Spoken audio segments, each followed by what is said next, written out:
So today we'll be taking up the topic repo rate.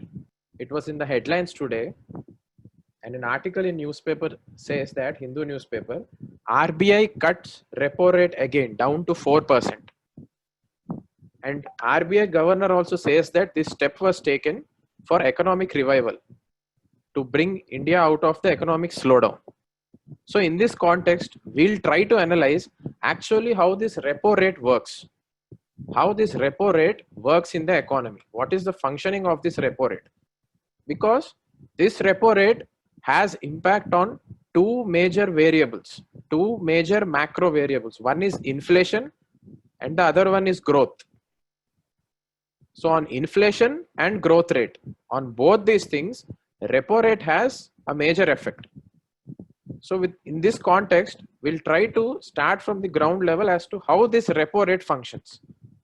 And before we go into the details, and question was also asked in last year mains 2019 UPSC in GS3 paper, asking whether low inflation is good for economy or not.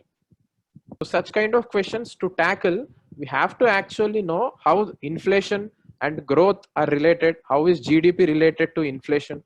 How is this repo rate affecting the inflation and GDP? So we have to be thorough with such linkages. So today we'll be trying to deal with all these things, right? So before we start with repo rate, first of all, let's analyze what is the function of RBI and what is the function of government. RBI's important function is inflation targeting. It has to limit the inflation up to some extent. So inflation targeting is the one of the prime motto of RBI. And on the other side, government tries to expand the economy. So one of the function of the government is expanding the economy as much as possible. Like the present government has put a target of making India a $5 trillion economy by 2024. So one of the important function of the government is to expand the economy as much as possible. And RBI is to control the inflation as much as possible. So these are the two functions of these bodies. Now, what is inflation? So before we try to analyze what is repo rate, we need to know what is inflation and what is the exact growth rate of the economy. What is this growth rate? So to start with, what is inflation? To simply say, inflation is nothing but a rise in the price level of the goods, right? So to simply say, inflation is a rise in the price level of the goods. So we need to know, why does this happen? So why does inflation happen? When demand is more than supply, when supply is less than the demand. Basically, supply demand mismatch leads to inflation. Whenever demand is more for a particular product but the supply is less, obviously because of that increased demand, price will increase. Or when supply is less, then also price will increase. So demand supply mismatch leads to inflation. Now, as we have discussed, increase in demand will lead to inflation. Now, why does demand increase? Because more and more people are willing to buy that particular good. Only then the demand will increase. Now, when will more and more people will be willing to buy something? Only when they have more cash in their hands. Only when people have more cash in their hands, they will be willing to buy more and more. And only when people are willing to buy more and more, demand will increase. And when demand increases, it leads to inflation. So this is the basic logic behind inflation. Now, as we have discussed, how much money the people have in their hands, that decides the inflation. So roughly we can imagine this way. And this money in the hands of the people is known as liquidity. You might come across these terms in the newspaper. So if we know them in detail, it would be easier for you to read the paper and get the information. So liquidity. So this liquidity is nothing but cash in the hands of the people and cash in the market. Right? How easily people can use this money to buy goods. That is known as liquidity. Liquid cash. So simply say, broadly speaking. So liquidity decides the inflation rate. If liquidity is more in the market, that means if people are having more and more money in their hands, it leads to higher inflation, right? Inflation rate has tendencies to increase. If liquidity is less, then people won't be having more money in their hands. Then they have less propensity to buy goods. Then we can control inflation. So this is the interplay. This is the dynamics between liquidity and inflation, right? So this is inflation broadly. Now, what is GDP? Now, if we see the papers from many months, we see that India is in the phase of economic slowdown. GDP growth rate is falling. What exactly is falling? So only when we know the components of GDP and only when we know what is this growth and what is the GDP, only then we can actually get the feel as to why India is facing economic slowdown. So to simply say, it's better to imagine GDP as a formula, to realize GDP as a formula. So I would like to tell that formula. GDP is equal to consumption, C plus, I'll tell you in short form first, C plus I plus G plus X minus M. C plus I plus G plus X minus M. Now these are different components of our economy. C is the consumption. C is the consumption. That means how much consumption the people of India are making. That is C. I is the investment. How much investment is coming into our economy. That is I. G is government expenditure. How much the government is spending on the public. How much the government is spending on the infrastructure. All this come under government expenditure. And X is exports. And M is imports. So GDP consists of all these things: consumption, investment, government expenditure, exports and imports. Now all the articles we see in the newspaper related to economy, we can relate to this formula. For example, today's article, when the RBI governor was reducing the repo rate to 4%, he said that because of COVID-19, there was a huge collapse in demand, because of which we are facing slowdown. So that demand is nothing but the consumption demand, the term C, which we have discussed, right? And also they say investments are falling. That is the term I, which we have discussed. So if the demand is less, the term C will be less in the formula. That's why GDP growth rate will fall. When the investments are less, then also GDP will come down if we see through that formula. If the government expenditure is less, then also economic slowdown would be there, right? So this is the actual term. And if we know these components of the GDP, definitely we can relate things very easily, right? So this is briefly about GDP and inflation. Now we will go to the repo rate. How does this repo rate impact this inflation and GDP? So repo rate, the definition for repo rate is, it is basically the rate at which RBI lends to the banks. It is the rate at which RBI lends to the banks. The RBI gives loans to the banks at a particular rate. That rate is known as repo rate. And there is another term called reverse repo rate. So this reverse repo rate is nothing but rate at which banks lend to the RBI. Rate at which banks lend to the RBI. Means banks give loans to RBI at a particular rate. That is known as reverse repo rate.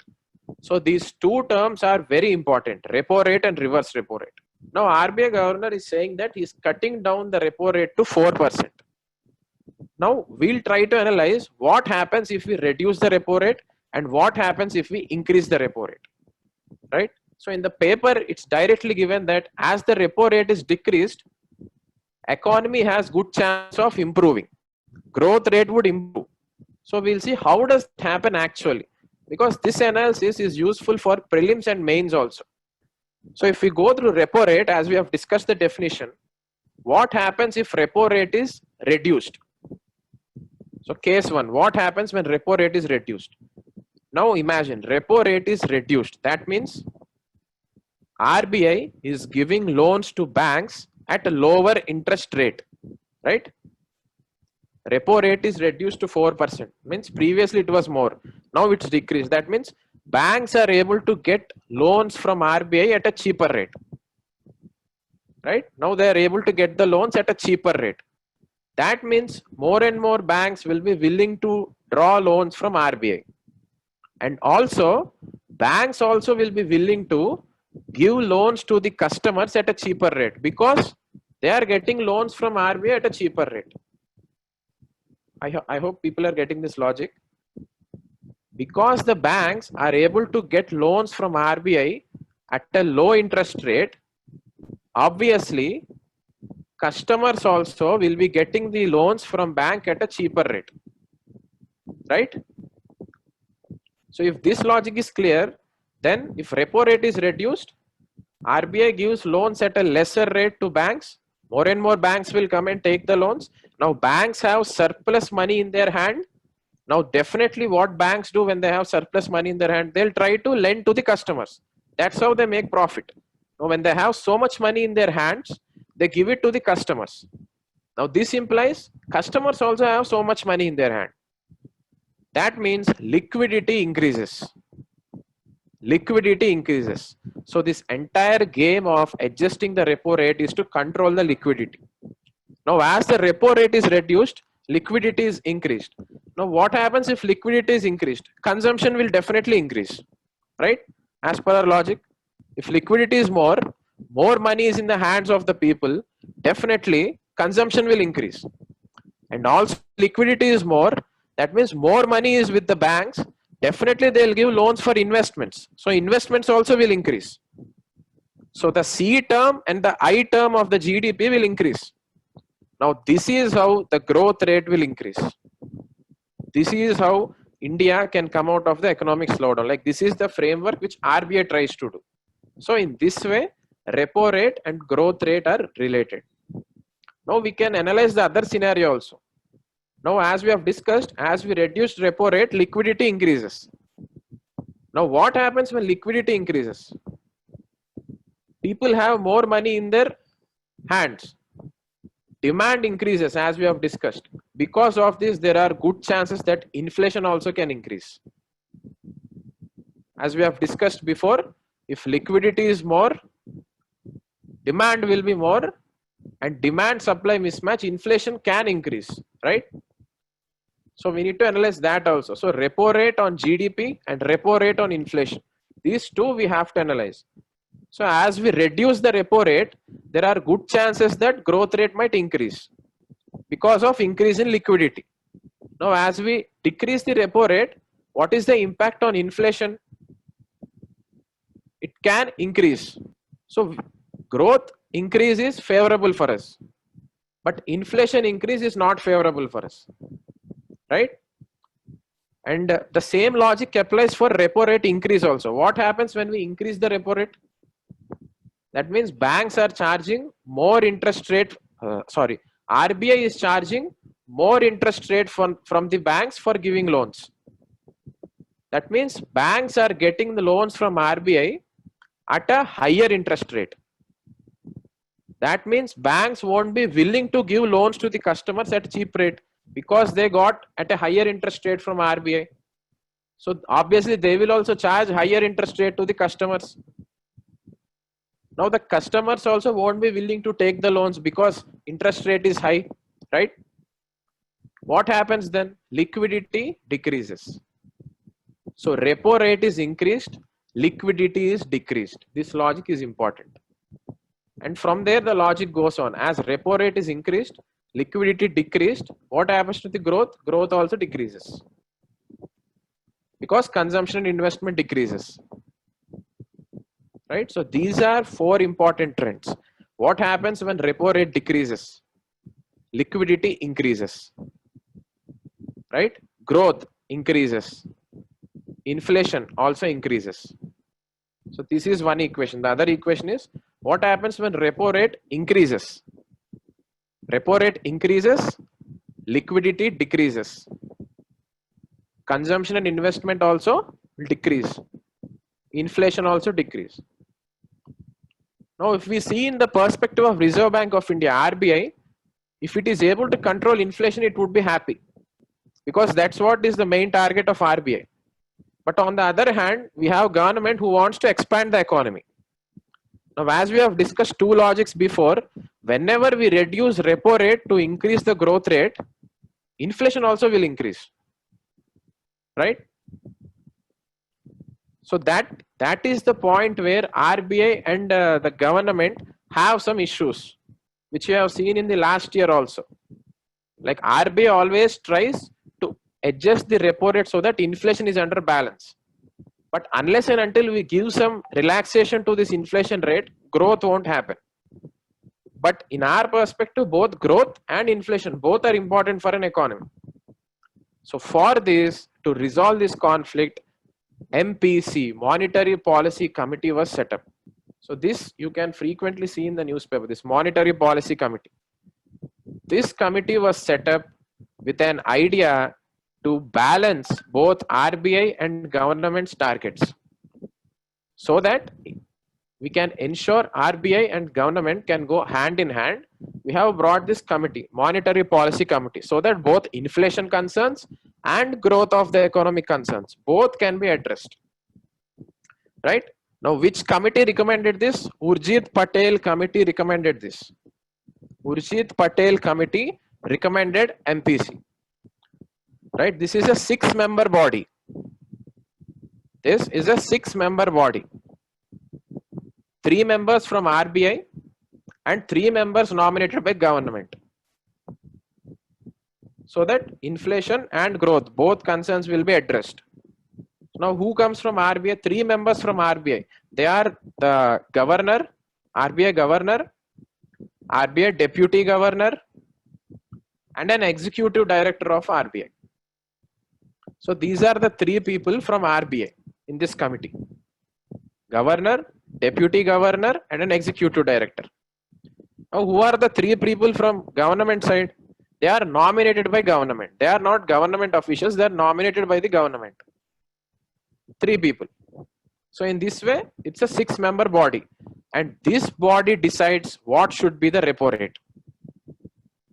Right? It's not the RBI alone who decides the repo rate. This can be a prelims bit also. We should not get confused. It's the MPC, the Monetary Policy Committee, which decides the repo rate. This body meets at least 4 times in a year. This was asked in prelims also. Some 2 years back, I guess. There was a question directly about Monetary Policy Committee. How many times does this body meet in a year?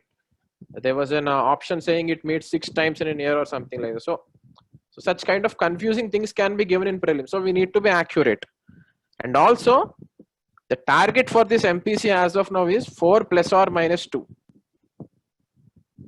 4 plus or minus 2% inflation rate. So inflation should be between these limits, 4 plus or minus 2%.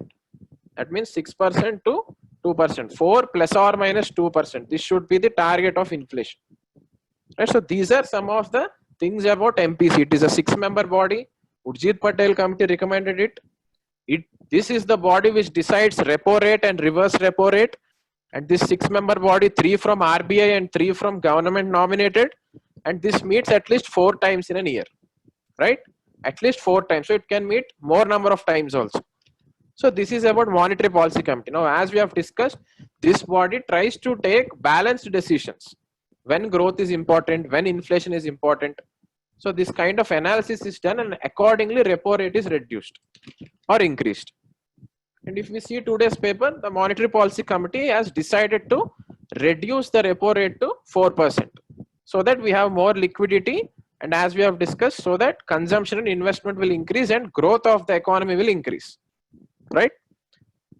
And now, if we see why is such a step needed by RBI now?